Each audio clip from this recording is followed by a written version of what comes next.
biggest challenge California faces in reducing global warming is the transportation sector.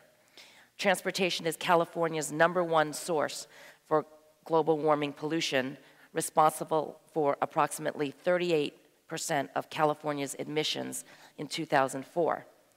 Our cars and light trucks account for the vast majority of global warming pollution, accounting for approximately 73% in California.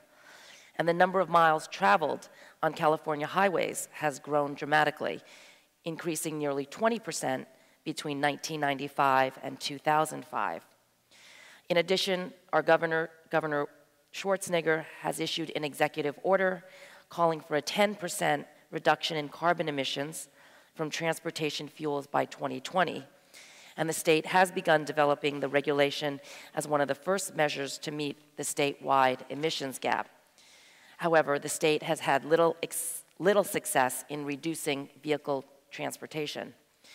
Some of you may know recently we passed AB 32, which is a historic bill to reduce emissions with the goal of reducing it to the 2000 levels by 2010, which is an 11% below business as usual, and to 1990 levels by 2020, which is 25% below business as usual, and with the ultimate goal of reducing it to 80% below 1990 levels by 2050. These are very, very ambitious goals that we hope to meet. So when I got to the Assembly, I got elected in 2006, I asked the Speaker if I could form the Legislative High-Speed Rail Caucus. And he allowed me to do that, and for the last year and a half, I have shamelessly lobbied my fellow colleagues in both houses, the Senate and the Assembly, on both sides of the aisle, Republicans and Democrats, to support high-speed rail and the upcoming bond that we are going to be voting on this November. Last April, I had the great fortune of being in France on a delegation trip. My purpose was to study the TGV and transportation in France, and I was on the record-breaking rail-on-rail train.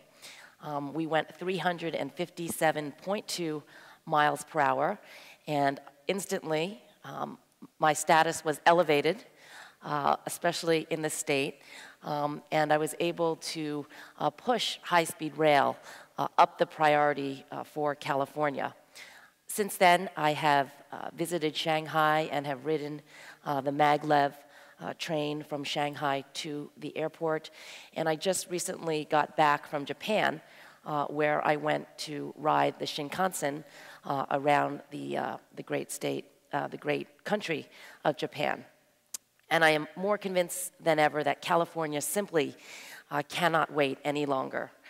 We are light years behind the rest of the modernized society. Japan has had high-speed rail for 40 years. France has had high-speed rail for 25 years. And even other countries such as China, Russia, Germany, Italy, South Korea, and even Turkey, they are developing high-speed rail. They will reduce congestion on our roads, keep our economy moving, and ensure that California does its part to reduce carbon emissions. High-speed rail must be part of the global warming discussion. We could reduce CO2 emissions by 12.4 billion pounds per year, reduce oil consumption by 5 million barrels per year, and this project is critical to meet AB 32 emission standards. I believe investing in a high-speed rail system that will stretch from San Diego to Los Angeles and on through the Central Valley to San Francisco and Sacramento can do more to reduce emissions than any single investment that California can make. And it's not just the environment that will benefit from high-speed trains, our quality of life. Families will be able to spend less time in traffic and the airport and more time at home. We anticipate a train ride from San Francisco to Los Angeles to be 2.5 hours. Building a high-speed train system will be an economic boon to California, providing 450,000 jobs for Californians here. You cannot import those jobs, and significant capital investment. It will be self-sustaining. Once complete, we anticipate annual revenue estimates to be between $2.5 to $4 billion per year, ensuring the cost of construction would be easily paid back. And this year, as I mentioned, we do have a bond initiative on the November ballot. It is a $9.95 billion budget bond, and it has been postponed twice.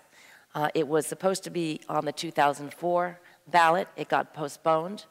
It was supposed to be on the 2006 ballot, and again, it got postponed because it wasn't a priority for our government, as we're always trying to compete for very scarce resources. However, I think this is the perfect storm at this moment. The high cost of gasoline, the congested roadways, the long lines at the airports, and now with the airline crisis, I really believe that this is the time that Californians will pass this bond in November.